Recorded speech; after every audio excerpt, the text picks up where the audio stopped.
Beetlejuice 1988. It's an incredibly famous popular movie that has been picked over at length by many other people, so I have nothing new or interesting to bring to the conversation.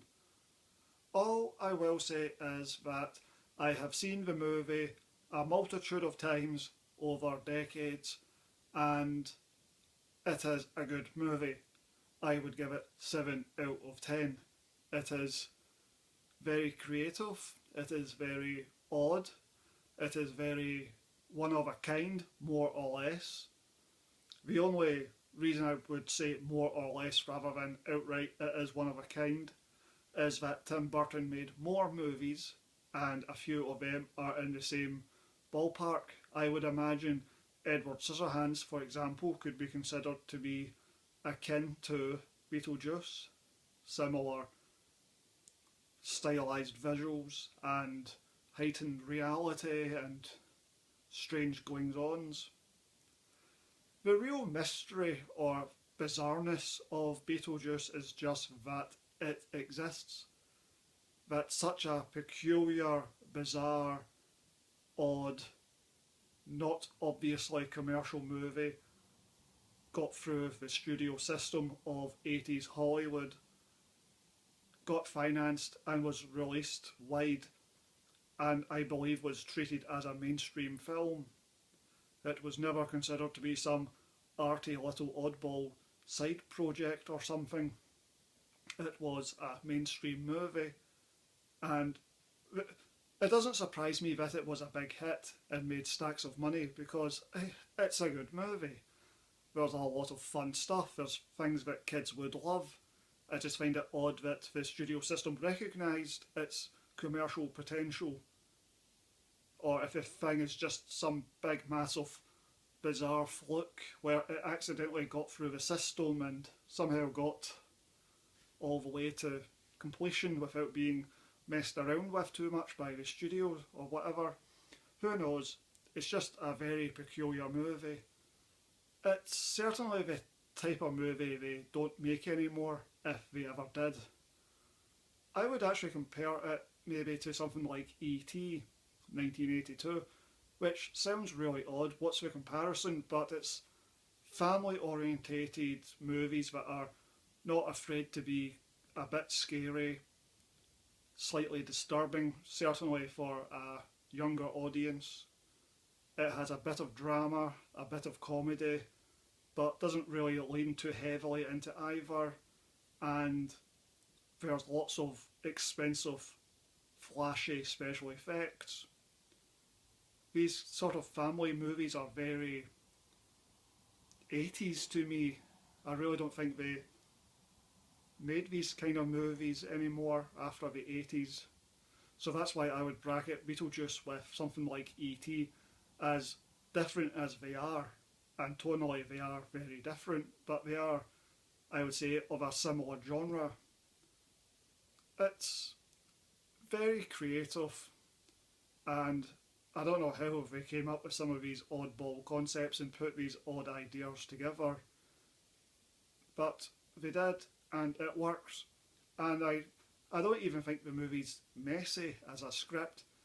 Tim Burton claims to be bad at structure, and that his movies are a bit of a mess. Certainly his earlier movies, he has said this of it. In the book Burton on Burton, he said, I am bad at structure and some of my movies are a bit of a hodgepodge of ideas jammed together. He said something to that effect. But Beetlejuice, at least nowadays, plays like a pretty straightforward, well put together piece of script writing that follows enough storytelling conventions to not look like a amateur rinky-dink hodgepodge of ideas. The thing cohesively adds together. The pace is very fast in the movie. The characters die very quickly. The new family moves in very quickly. Things escalate. Stuff happens. It's surprisingly fast. And the movie itself is only about 92 minutes, including end credits. Michael Keaton I think is overrated, and I always felt he was never half as great as he was billed to be. Now, this is probably a unique opinion that is shared by no one because he is critically acclaimed and loved like crazy for this movie. But I always thought he was oversold to me as being the ultimate in hilarious and crazy. And as a kid and as an adult, I find him to be fine, but not that massive a revelation and this gigantic step forward into the world of bizarro, out there extreme comedy.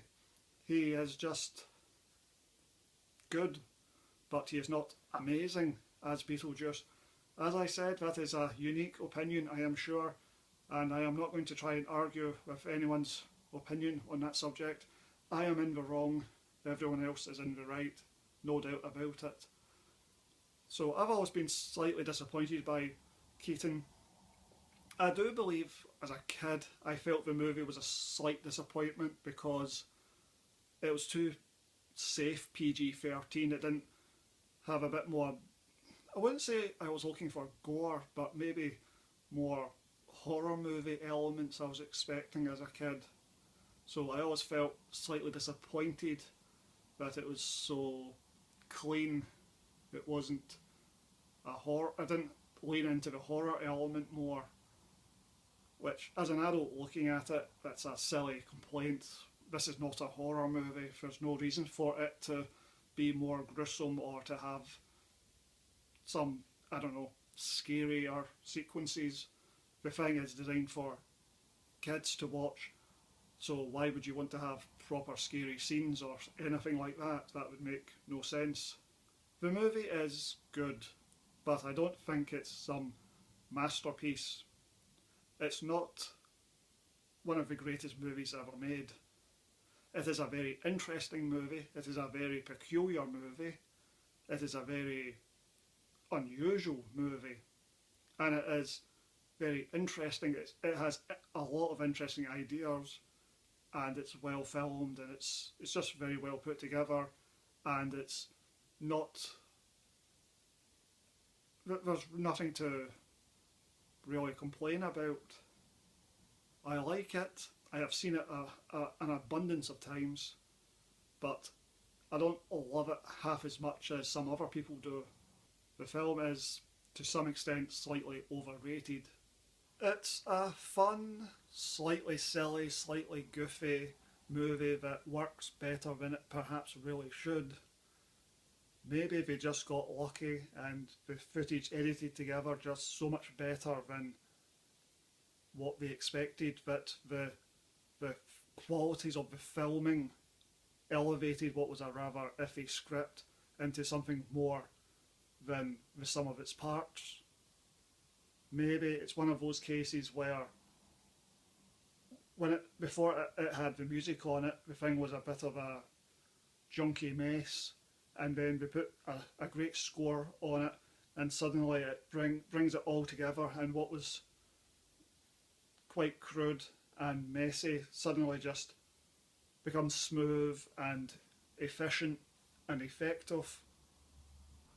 When I said that thing about this score possibly tying the whole movie together, I wonder if I just had a residual memory of this comment in the book Burton on Burton.